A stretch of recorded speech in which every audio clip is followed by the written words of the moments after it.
Hi, this is Chaplain Karen Moore here to bring you another episode of Mind, Body, and Soul. This will be our meditation on Psalm 4. This whole week we've been talking about how the significance of rest plays in our mind, body, and soul.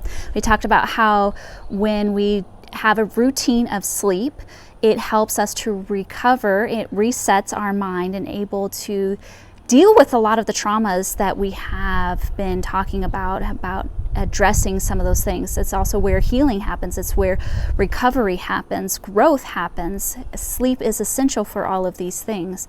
In working out plans, rest has to be built in to it so that you can be a better performer. When we get rest physically, we are able to think about things, work through things, we make better decisions. So sleep plays a huge important role in our mind and our body.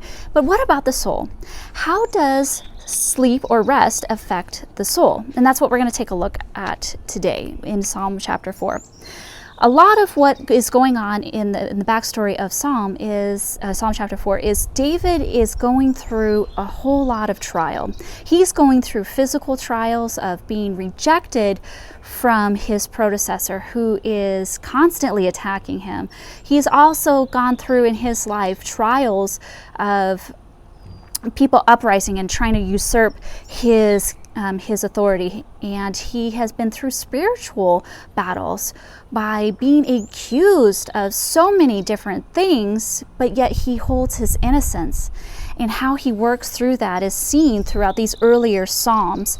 If you ever get a chance to just read through these Psalms, I feel like you would find a connection that is just like, oh yes, I've been through that. Maybe you are going through that. Maybe you are being accused of something that you have not done. Maybe you are constantly being told that you don't belong. And how do you deal with that? Because it dramatically affects your sleep, right? If we are analyzing all of it, we understand that sleep is so essential for us to find rest, because we don't have the energy to fight back. We don't have energy, and it just feels like everything is just beating us down, and we need to recover. But we have to recover in our higher power, which for David is God, and for the Christian it's going to be Christ. In fact, in the New Testament, Christ says, take off your heavy burdens. Whatever you're carrying, give them over to me, and I will take them and give you a lighter burden. That is what God in the promise of the Bible is saying, that he's going to replace it and give us the peace that is found within that. So in Psalm 4, see how you can relate to your soul in understanding this rest and this peace. It starts in verse 1. Answer me when I call to you, O God, who declares me innocent. Free me from my troubles. Have mercy on me and hear my prayer. When we are calling out, we know that there's safety. We know that God hears us. And so David is calling out and saying, please, God, hear my call. Why? In verse 2, he continues, how long will people ruin my reputation? How long will you make groundless accusations? How long will you continue your lies? Looking at the people and saying to them, how long are you going to make stuff up? How long do I have to endure this? This is beating me down. God, do you not hear this? God, can you not see this? He continues in verse 3. You can be sure of this, talking to you and me. You can be sure of this. The Lord set apart the godly for himself.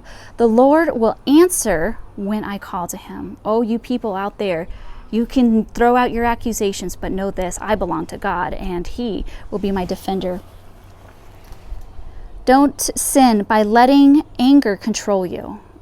And that's a part about what are we doing with our thoughts? What are we doing when we feel the victimization? What are we doing when we are in trouble? We get angry, we get depressed, we have all of these emotions, but we need to work through those emotions cognitively and say, okay, anger is a sign of something that this is not right. There's injustice here.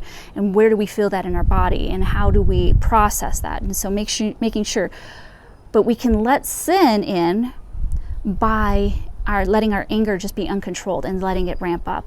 So be cautious of that. Don't let it go, let anger control you. You control the anger. You understand it. But think about it overnight and remain silent. So here, what David's suggestion is, don't let it overtake you. Don't let it fight through you, that chattering that we talked about. Rather, think about it and address it and heal it, even if it is in the middle of the night where the quiet and the solitude are. He continues, offer sacrifices in the right spirit and trust in the Lord. Many people say, who will show us better times? Let your face shine on us, O Lord. Show your favor for us. You have given me greater joy than those who have an abundant harvest of grain and new wine. David understands the perspective of this rest, that God's rest is more important than riches. God's rest is more important than the things of this world that that we are trying to fill that void with. God is more important than that. Why? And in verse 8, in peace I will lie down and sleep, for you alone, O Lord, will keep me safe.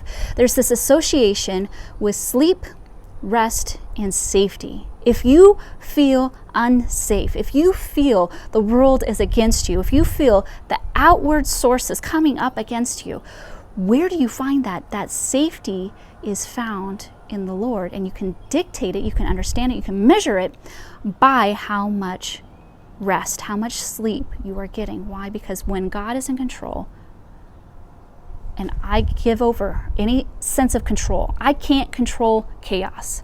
I can't control what other people do. I don't have that much power. I have a hard enough time trying to control my own issues, my own things. So when I give all of the chaos over, what people are saying, what the chatterbox is saying inside of your ear, what you are doing, when I give that over and I say, God, this is what's happening. Things are going terribly wrong. I actually get rest, because now I know that God sees my accusers. God sees the people who are making lies against me. God sees how I am tormented physically and mentally and emotionally. And he gives me rest. Why? Because I trust in him. In a later psalm that David writes, he says, God makes me lie down in green pastures. There's an old story about a shepherd and a lamb. This lamb was a spry young lamb, and it was very curious, and it would go off and wander off away from the safety. And shepherding in the old times wasn't nearly what we think of it here in America, where they're put up in a fence and just guarded by a fence or a sheepdog. It was out in the wild and out in the wilderness, and there was no borders per se. And so this little lamb would wander off, and then it would be threat of lions and bears and different things that would come out and could attack it. And so it's said that the shepherd, out of protection, broke the lamb's leg. How cruel, how abusive. But why? Again, in this story, it was because it kept the lamb still. And as that leg was set and it was wrapped up and healed and given the oil and given the right medical attention, the lamb would spend a ton of time, weeks on end, just being with the shepherd. The Lord is my shepherd, I shall not want. And he makes me lie down in green pastures. Why? Because I want to go out and I want to explore, not understanding the world that is out there that can get me. But when I draw close to the Lord, when my good shepherd watches over me and protects me, I build a relationship. I build a relationship of trust and rest, knowing that I can't control the wild beings that could rip me apart. But what I can control is being close to my shepherd. Now, don't go out and say, well, this trial, obviously God caused this because he wants me to be closer to him. Now, come on. All of us, and we can see this throughout this whole COVID-19 worldwide thing, it is affecting everybody. Stuff in life just happens. It does. It's unfair. But when we choose to sit in with God, when in our trauma, whatever that trauma of the outside circumstances, because other people wanted to exercise their free will, other people were doing things to you. You might not have anything to do with it.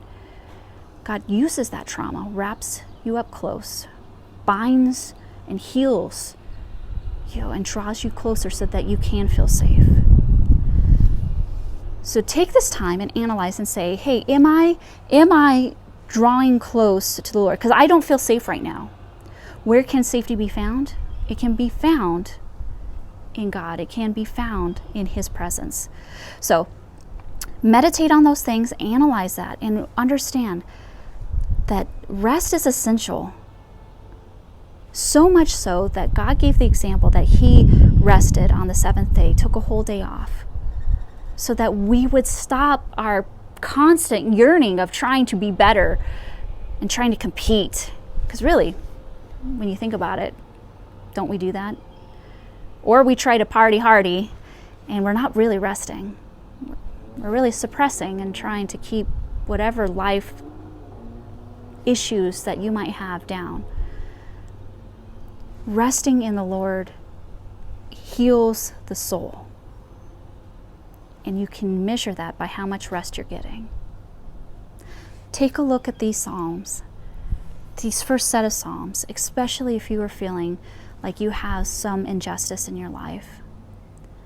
Find comfort in that, and find comfort in the Shepherd who makes you lie down in green pastures. This is Chaplain Karen Moore with Mind, Body, and Soul. Meditation on Psalm 4. Have a blessed day.